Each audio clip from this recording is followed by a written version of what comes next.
អាប់ព្រៃយើងបានសងសានទាំងប្រងទាំងស្រីបាត់ត្រង់ប្រណីបាត់ត្រង់ប្រណីដល់យើងរាល់គ្នាព្រះអង្គយេស៊ូយេស៊ូស្រឡាញ់យើងស្មង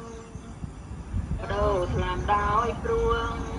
រំដងយើងពីវេទនី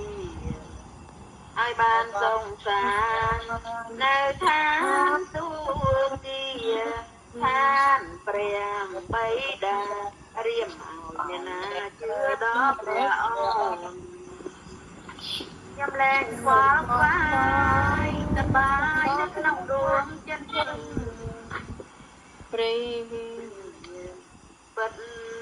សន្ធិនក្នុងចិត្តភោផងប្រក្តីសង្ឃឹមតែលែ